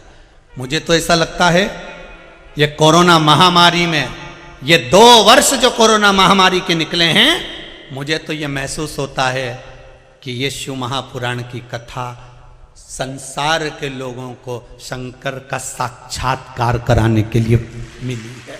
शिव का साक्षात्कार कराने के लिए। और बड़े किस्मत वाले हो, धान के कटोरे वालों सुन लो, बड़े किस्मत वाले हो छत्तीसगढ़ वालों सुन लो। फिर निवेदन है, हाथ से छूट गई तो बाद में पछतावा होगा। वो दे रहा है कि तुम्हारे क्षेत्र में भिलाई में कथा चल रही है, उसके दरवाजे तक चले जाओ। तेरे मंदिर में आना मेरा काम है और मेरी बिगड़ी बनाना फिर तेरा काम है। वो तेरे ऊपर है। हम आ गए, तेरे भरोसे पर आ गए, बैठ गए। और देखो कितनी कृपा है भिलाई पर। कल बिचारी महिला मंडल ने, माताओं ने टेंट बड़ा करवाया, कामाख्या समिति ने, आज फिर वहां तक पहुंच गए। अब आधी टेंशन में कामाख्या समिति फिर बैठी है, अब किनंग बढ़ाना है।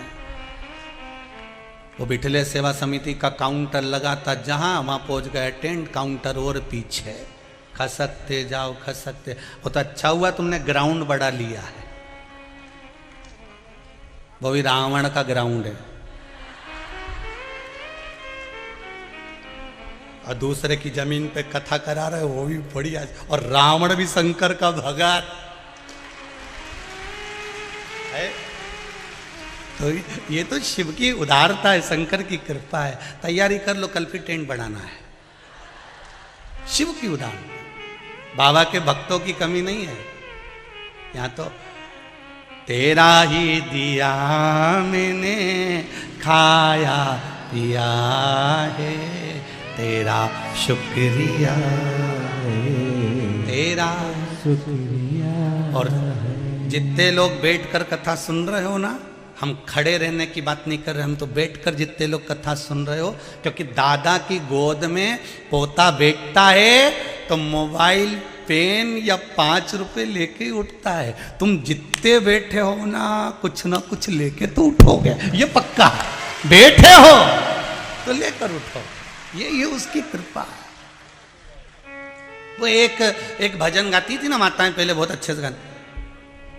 बैठा हूं बड़ी आशा से तेरे दरबार में, आज क्यों रोए बेटा बाबा तेरे संसार में। इस अभागने भक्तों का, इन अभागने भक्तों का कल्याण करो ना।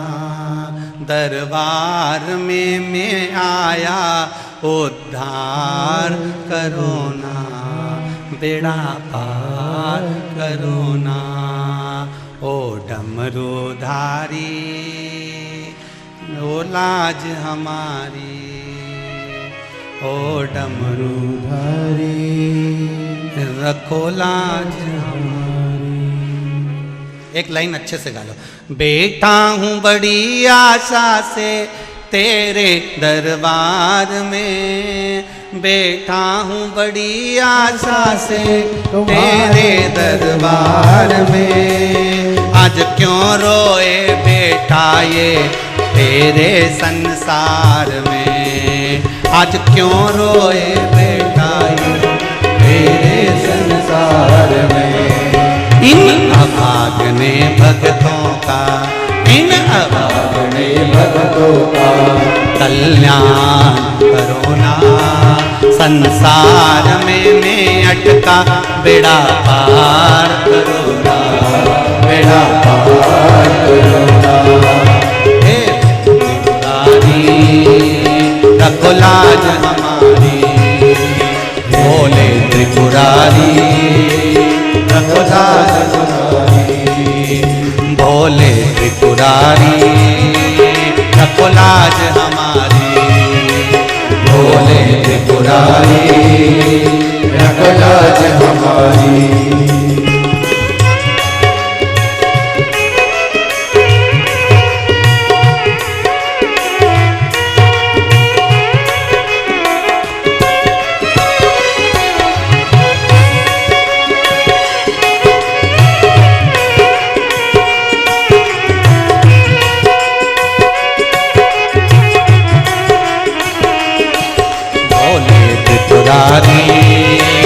रखो लाज हमारी, भोले त्रिपुरारी रखो लाज हमारी, भोले त्रिपुरारी रखो लाज हमारी, भोले त्रिपुरारी रखो लाज हमारी।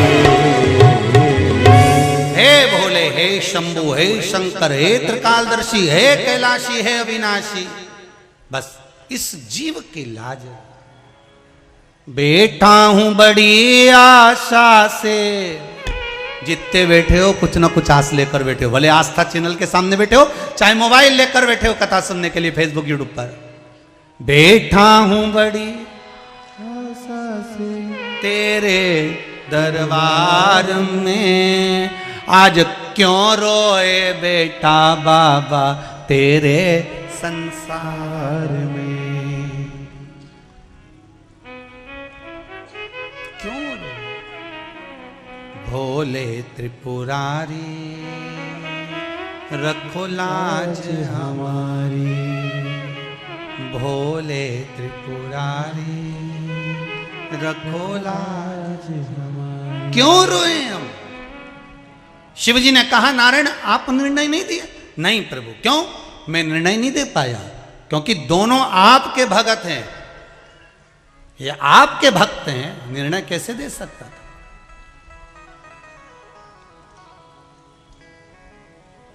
फिर आप निर्णय दीजिए। शंकर भगवान ने कहा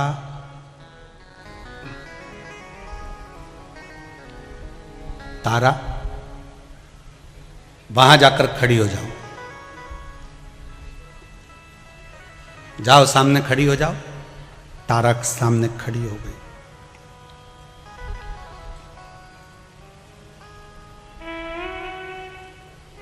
शिव जी ने कहा बाली और सुषेण वेद दोनों जाओ, तारा के पास में जाके खड़े हो जाओ। जाओ अब मेरे शंभू का निर्णय देखिए। दुनिया में कोई निर्णय नहीं दे सकता जो शंकर निर्णय देता।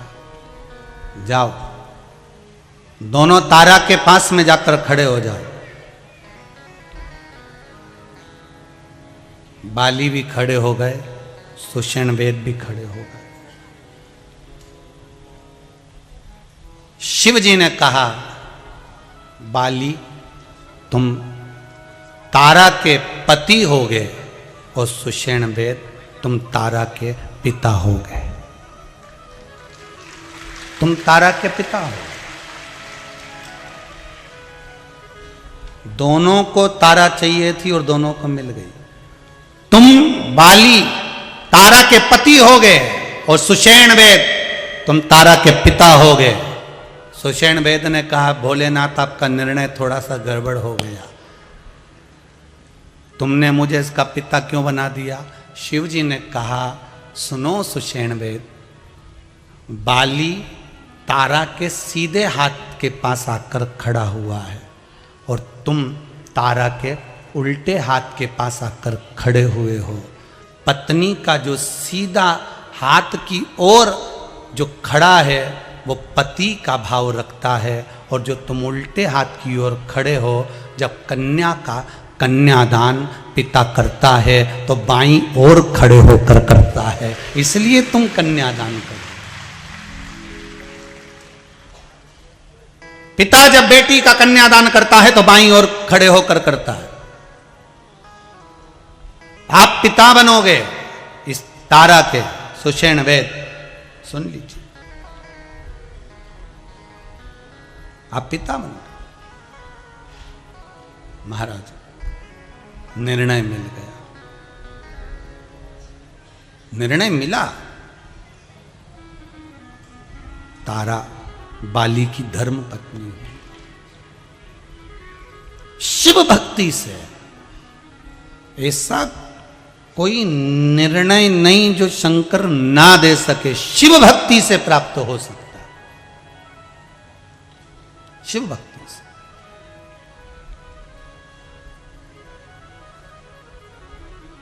और वो निर्णय फिर कहूंगा, जब आपका मन, चित्त, वृत्ति, हृदय, दिल कहीं ना लगे, लगे कि अब कहीं नहीं लग रहा, तब इस मन को शिव को दे दो। श्री शिवाय नमस्तुभ्यं, श्री शिवाय नमस्तुभ्यं, श्री शिवाय नमस्तुभ्यं, श्री शिवाय नमस्तुभ्यं, श्री शिवाय नमस्तुभ्यं। मन को दे दो शिव को, चित्त को दे दो शिव को।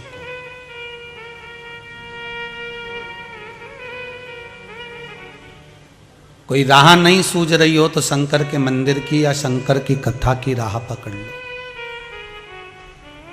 थोड़े दिन जब कोई मंजिल ना मिले, राह ना मिले, तो शंकर की कथा की ओर इन पाँवों को लेकर जाना चालू कर दो।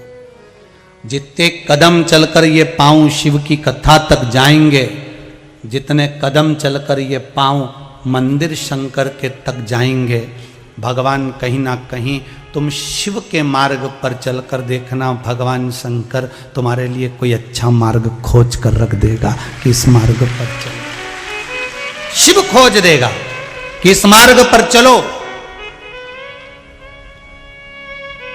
समय आया, ब्रह्मा जी को कहा, ब्रह्मा जी तुम्हारे फल स्वरूप ये आनंद प्राप्त हुआ है, ये बाली और सुग्रीव प्राप्त हुए हैं। शिव जी कहते हैं, ब्रह्मदेव सृष्टि का रचना करो। अर्धनारीश्वर स्वरूप का दर्शन भगवान शंकर दिए हैं ब्रह्मा जी को। अर्धनारीश्वर भगवान पधार रहे हैं, जोरदार ताली बजाकर स्वागत करें। अर्धनारीश्वर स्वरूप का दर्शन भगवान शंकर भगवान ब्रह्मा को दिए हैं। अर्धनारीश्वर स्वरूप का जब दर्शन करा, आधा पुरुष आधा पार्वती का स्वरूप था। भगवान अर्धनारीश्वर का दर्शन कर कर जीवन धन्य बना लिया। भगवान अर्धनारीश्वर स्वरूप का दर्शन किया।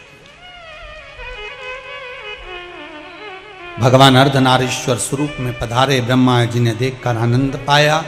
आज की कथा अर्धनारीश्वर भगवान की कथा पर विराम होती है। कल कथा वही 11 बजे से 2 बजे तक अपने जीवन को सार्थक बनाने वाली शिव महापुराण की कथा का लाभ लेकर अपने जीवन को सार्थक बनाएं, धन्य बनाएं और अपने जीवन को आनंदित बनाएं। कल कथा में आगे बढ़ते हुए आप अधिक से अधिक संख्या में पहुंचकर कथा का आनंद लेते हुए आस्था चैनल फेसबुक ग्रुप पर जो कथा सुन रहे हैं, भाव भक्ति से शिव कथा का रस आस्वादन करते हुए अपने जीवन को सार्थक करिए। आज की कथा को विराम की ओर लेते हैं। हर हर महादेव। कुछ सूचनाएं आशीष जी दे रहे हैं, उसके बाद में आरती का क्रम होगा। यजमान आकर अर्धनारीश्वर भगवान का पूजन करेंगे। जय जय श्री राधे। सभी भक्तों को हर हर महादेव श्री शिवाय नमस्तुभ्यम। व्यासपीठ को नमन करते हुए हम सबके प्रिय, हम सबके लाडले ठाकुर कल्लू जी महाराज के चरणों में नमन करते हुए परम सत्य, परम आदरणीय, विश्वविख्यात पूज्य गुरुदेव के पावन चरणों को नमन करते हुए और आप सभी शिव भक्तों के चरणों में नमन करते हुए सुंदर दूसरे दिवस की कथा हम सभी ने श्रवण करी। और मैं बुलाना चाहूंगा प्रदेश अध्यक्ष विष्णु देव सहाय जी की धर्मपत्नी, आप आरती के लिए पधारे। और साथ में शंभू जी गुप्ता प्रदेश अध्यक्ष बीजेपी के, आप भी आरती के लिए सम्मिलित हो। साईं धाम कुमारी से रजत दादा, आप भी आरती के लिए सम्मिलित होंगे। और इसी क्रम में जिन दानदाताओं ने, जिन भामाशाहों ने मंदिर, गौशाला, वृद्धाश्रम, अन्य क्षेत्र में अपनी सहयोग राशि प्रदान करी, उन सभी पावनसारी पुण्यसारी दानदाताओं के नाम। आरती में जो भी संत आए हुए हैं वो भी आरती में सम्मिलित हों।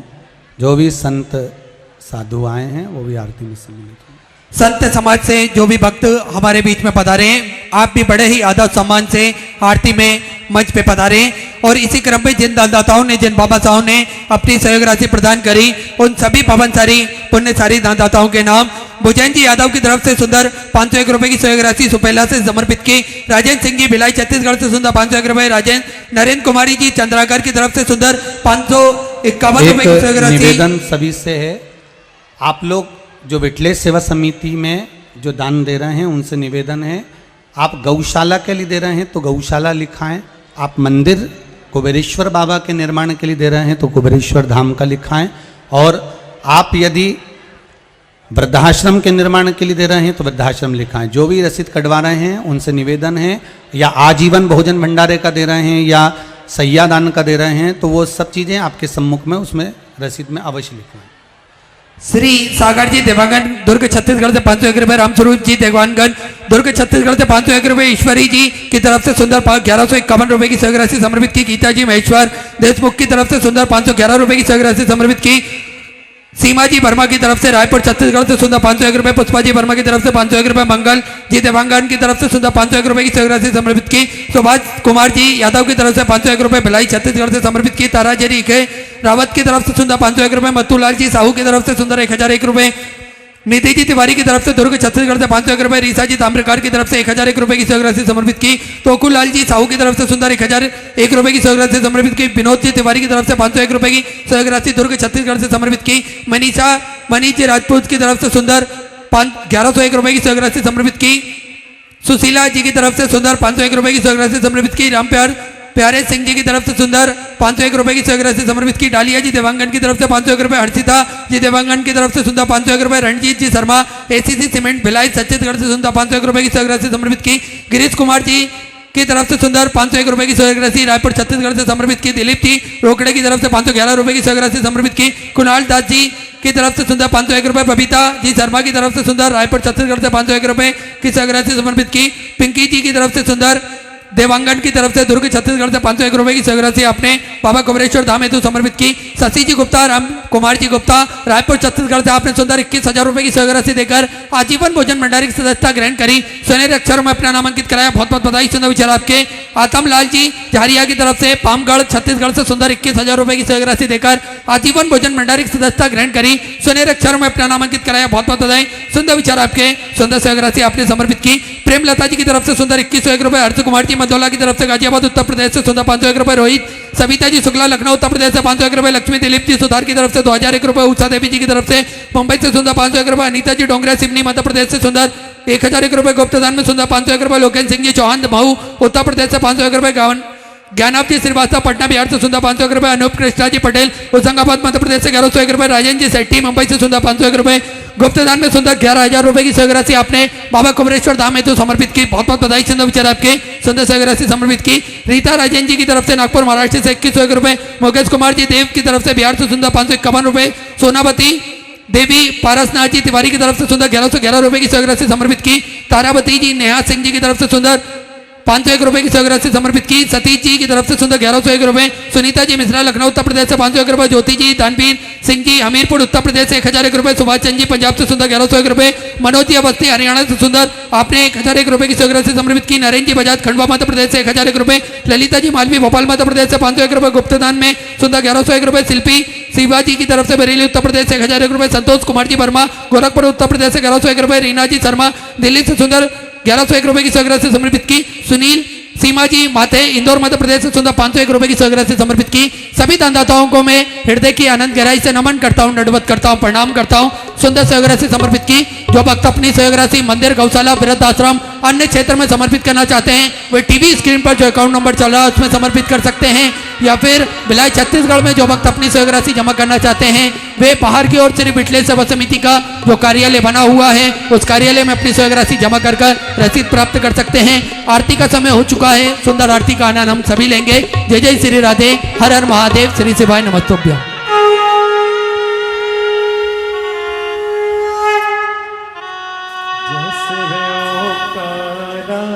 भोले भज शिव ओंकारा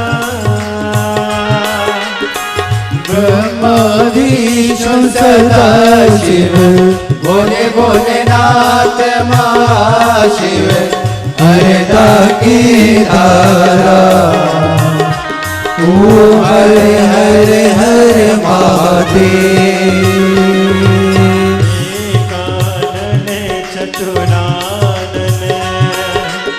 पंचानंद राजे ओ भोले पंचानन राजे हंसासन गरुड़ासन हंसासन गरुड़ासन बस वाहन साजे ओ हर हर हर महादेव। दो भुज चार चतुर भुज 10 बुद्धि अति सोहे ओ भोले 10 बुझ अति सोहे तीनों रूप निरखता भोले जी का रूप निरखता त्रिभुवन जन मोहे ओ हर हर हर महादेव। अक्षमाला वन माला मुंडी माला धारी ओ भोले मुंडे माला धारी त्रिपुरारी कर सहारे त्रिपुरारी कंसारी कर माला धारी ओ हर हर हर महादेव। श्वेतांबर पीतांबर बागांबर अंगे ओ बोले बागा मरे आगे सनकादिक गरुड़ादिक सनकादिक ब्रह्मादिक भूतादिक संगे ओ हर हर हर महादेव। कर के मदिक मंडल चपिति सुले धरता ओ बोले चकृत सुल धरता जग करता जग हरता जग करता जग हरता जग पालन करता ओ हर हर महादेव। ब्रह्मा विष्णु सदा शिव जानती अविवेका वो बोले जानत अविवेका प्रणय अक्षर के मध्य वो अक्षर के मध्य ये तीनों एका ओ हर हर हर महादेव काशी में विश्वनाथ विराजे नंदी ब्रह्मचारी वो बोले नंदी ब्रह्मचारी नित्य उठी दर्शन पावत रुचि रुचि भोग लगावत महिमा ते बारे ओम हर हर हर महादेव त्रिगुणी स्वामी जी की आरती जो कोई नर गावे वो बोले जो कोई नर गावे कहते शिवानंद स्वामी जपत हरार स्वामी सुख संपत्ति पावे ओम हर हर हर महादेव जय शिव ओंकारा वो बोले भज शिव ओंकारा ऊंची पे पार्वती का प्यारा ऊंची पे ऊपर जलधारा ऊंची पे ओढ़े मृगशाला वो बोले